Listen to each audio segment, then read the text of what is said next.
Hey, what's up guys? Tuki here, back again, and in this video we are going to take a look at all of the alumni players you can find in Ultimate Team, at least in the early stage of the game. They have already talked about how they're going to continue to add legends, at least into the rotation. I would assume we're going to see more throughout the year because there are a couple of teams that do not have legends, as you will see. But we're going to go over every single team, and there's a little bit of a surprise at the end of this that I'm very pumped about. But let's go ahead and take a look. You will notice a theme of upgradable players. That is not the case with Anaheim, as we start off with Keith Carney, one of my favorites, an 83 overall, Todd Marchant, Gary Valk, and the crown jewel, 94, Teemu Selanne. That's going to be one of the more sought-after cards this year,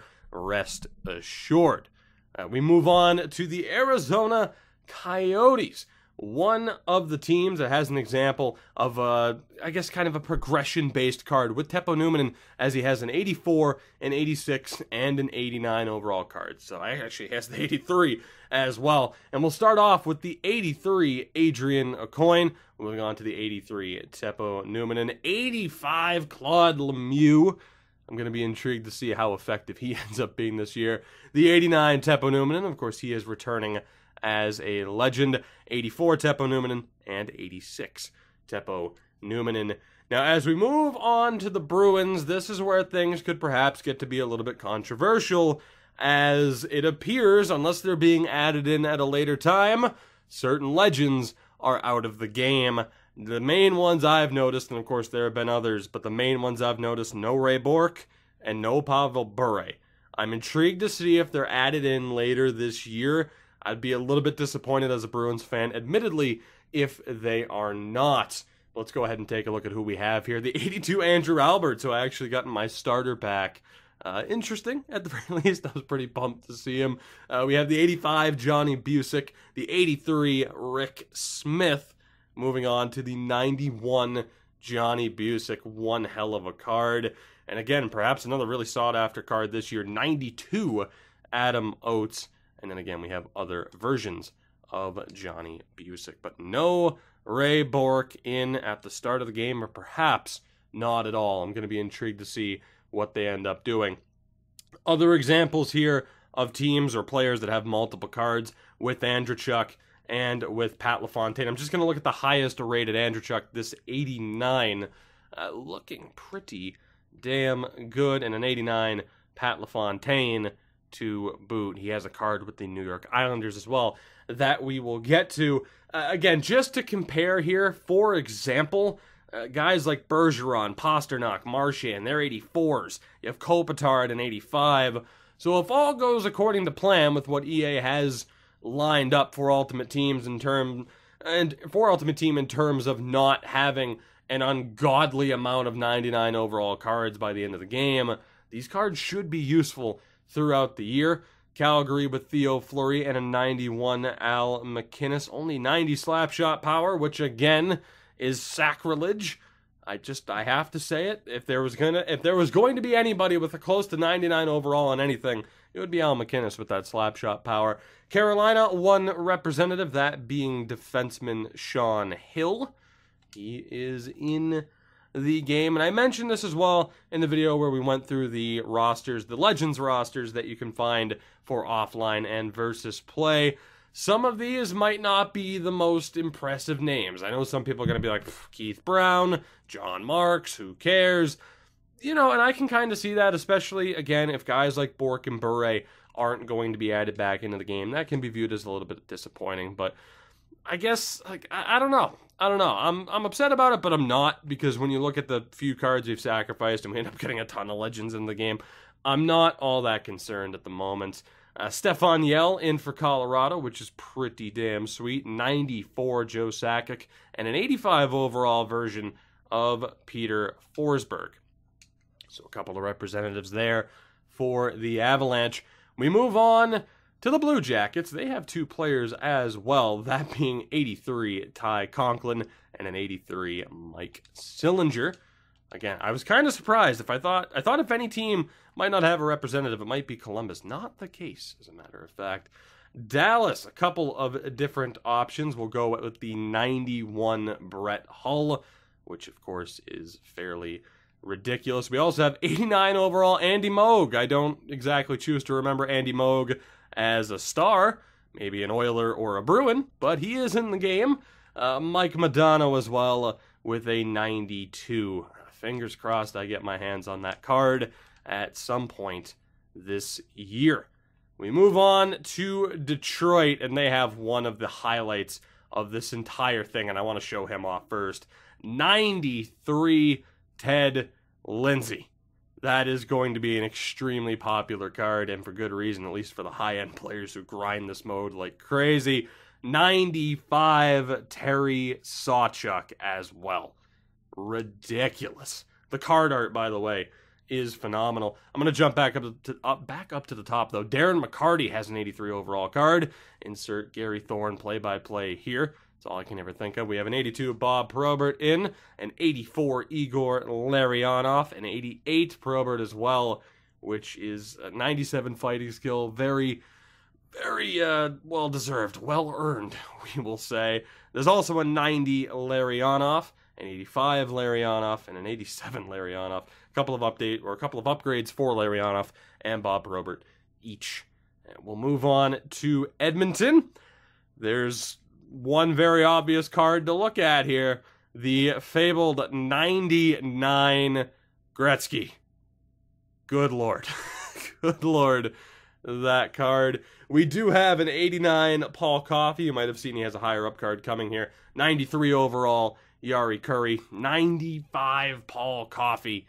That's my Bork replacement right there. An 85 Mark Messier, also on the team. Again, Coffey and Curry each have other versions of their cards as well. So, like I mentioned, EA brought up that not all these cards are going to be available at the same time, or if all of these cards are, they might be bringing in others. I'm not sure how they're going to do it. But an 83 Jody Hull for the Panthers. Panthers fans might be like, really, this is who we get? But Jody Hull is in. Gord Murphy, an 83, and Paul Laus, an 83. Not who I would have expected for the Florida Panthers. That's one of the head scratchers. That's one of the head scratchers, but it is down to the Alumni Association, I suppose. For the LA Kings, we have an 84 Robitaille, 83 Terry Harper, 82 overall Kelly Rudy, and from there, 90 Luke Robitaille. We have an 85 Marcel Dion, an 86, I believe. That might be, no, it's an 88. That's an 88 Kelly Rudy, which is pretty solid. That mask, by the way. You have the pre-order Gretzky, the 85 Gretzky, decked out in the Kings attire. And from there, just other versions of Rudy and Robitaille. We're almost through this. Minnesota, here's one of the surprises. Not a single card from the Wild, which, again, seeing as someone like Brian Ralston was in the game last year, you would have thought that'd be a go-to. Other players I can think of, Wes Walls. There are options here. A Gaborik, perhaps.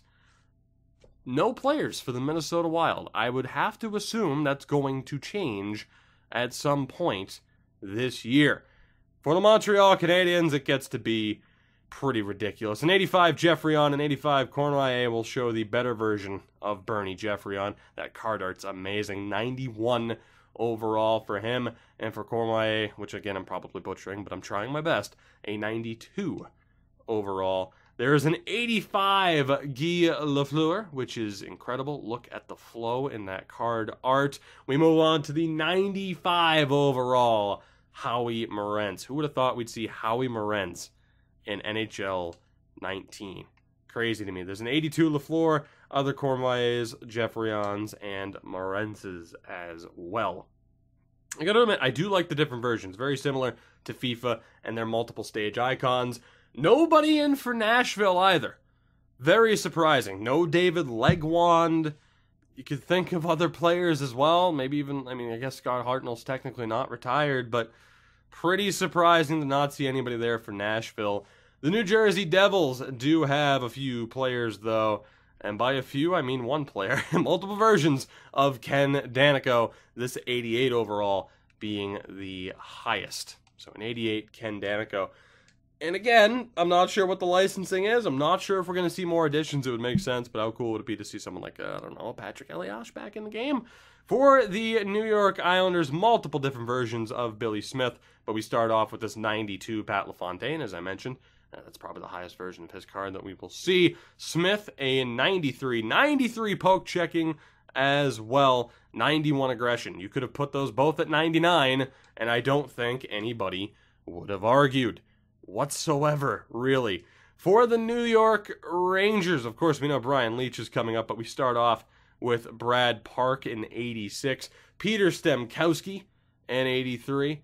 The 92 Brad Park, which, again, I'm a little bit jealous he's not in Bruins attire, but I will take it. And again, as a Bork replacement, I'm all good with having Brad Park on my team if I can get my hands on him at some point this year. There's also the 93 Brian Leetch. Again, a tremendous card. So despite my disappointment in some players disappearing, or perhaps just not being in the game at the start, there are some decent substitutes. For Ottawa, Curtis Leschyshyn is in. If I'm butchering that, I do apologize. As is Darren Madeley, who admittedly I've never heard of. No offense, Darren. Never heard of you, though. Again, what the licensing is, what the rights are. You know, when you think of Sens goaltenders, probably not the guy to jump to, the first guy to jump to your mind. I think, obviously, due to his unfortunate passing recently, seeing someone like Ray Emery would have been great. But again, I don't know what the whole deal is with rights and all that. Moving to Philadelphia, 89 Ron Hextall. Solid option. We also have the 93 Bernie Parent, which is absolutely tremendous. We have different versions, different overalls of their cards as well. For the Pittsburgh Penguins, there's only one. I think there only needs to be one. The 99 Mario Lemieux. Just ridiculous. Just ridiculous. How soon do you think someone will get their hands on both the 99 Gretzky and the 99 Lemieux? 2 weeks? If someone goes hard enough?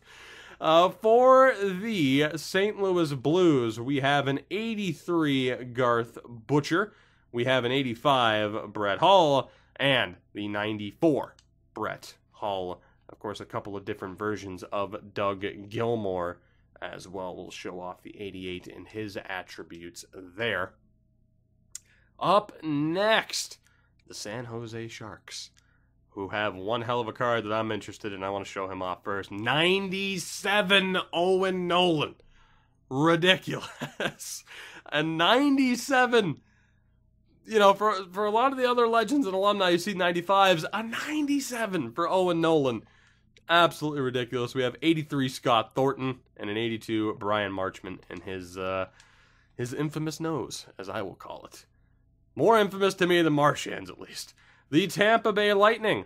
No options. Not a single version of Andreychuk. And again, you think back here, hell, whether it's St. Louis, LeCavalier, Richards, Dan Boyle, not in the game at the moment. Hell, I would have taken a Pavel Kubina. What was it? Darren Willis? Shane Willis? Something like that. Give me Mark Bergevin. Nothing for Tampa. It makes me think that more cards have to be coming for the Toronto Maple Leafs. I mean, as if their team isn't stacked enough now. As it is, please don't crash. Thank you very much. We start off with 82 overall Ty Domi and his 91 fighting skill. Boreas Salming is back in NHL. I'm pretty pumped about that. 85 overall Johnny Bauer. Rest in peace to a legend. Frank Mahovlich is also in at an 86, so a couple of really good options in goal. Ty Domi actually does have a better card, the 88 with 99 fighting skill. Tim Horton, the man himself, is in the game. Amazing. Salming has a 91 overall card as well. Daryl Sittler returns as well with a 91. Doug Gilmour with a 99, I think, as you would have expected. And again, that's why it surprised me that we didn't have an Andreychuk in Tampa. If you have the other cards for Gilmour in St. Louis, but his best card is here in Toronto. Kind of weird. Frank Mahovlich at a 92. Matt Sundin with an 85. Johnny Bauer with a special 91. Charlie Conacher is in with a 93 overall card. And then Bauer further down has multiple different versions. There's a ton of these alternate versions outside of what we'll pretty much call the Ultimate Legend card for the Vancouver Canucks. Pretty excited about this. 89 overall, Trevor Linden. Linden is back in the game. We also have the 90 overall, Marcus Naslund. Excited to get my hands on that Naslund card, if at all possible. It's great to see him back in the game. In a moment, you're going to see the secret that I was talking about once we scroll over to Winnipeg. But for now, we take a look at the defending Stanley Cup champion Washington Capitals, and they have two main players here. Al Iafrate is in 94 slap shot power, a little bit better on that 88 card, and a 91 Mike Gartner. Are you ready for the surprise? Because I am. Oh, what's that logo right there? Oh, look, there's another one. And another one. Nordiques, North Stars, and Whalers. Now, for the Nordiques, there is nothing yet. For the North Stars, there is nothing yet. But there is a card for the Hartford Whalers, and that has to do with one of the sets. It is an 88 Ray Ferraro, which is interesting. Very interesting, but an 88 Ray Ferraro. He is in the game, and again, I'm intrigued now to see what we get for Minnesota. A Brian Lawton, perhaps? I'm not sure who would be eligible. And for the Nords, I mean, who the hell knows? So many different options. We'll take a look at Winnipeg here, though, to round things out. And there are a couple of interesting names, starting off with 88 overall Eddie Olczyk. How awesome is that? Eddie O has a card. Dale Hawerchuk and his 92 overall card. Those are the legends, the alumni cards that are showing up in HUT at the moment. Will there be more added? It certainly appears to be the case. I'm intrigued to see which ones are added. Like I mentioned, they brought up the fact that not every card was going to be available at once. Makes me wonder, is this just somehow the first batch? Or are we going to see maybe a couple more added throughout the year? I'm intrigued to see what happens. Needless to say, though, very, very interested, very intrigued, very excited for HUT 19. And I hope you feel the same way. But for now, we are done here. I thank you very much for watching. If you enjoyed the video, support it. If you want to see more content like this, we're going hard with NHL 19. Make sure to subscribe. And I will see you guys in the next one.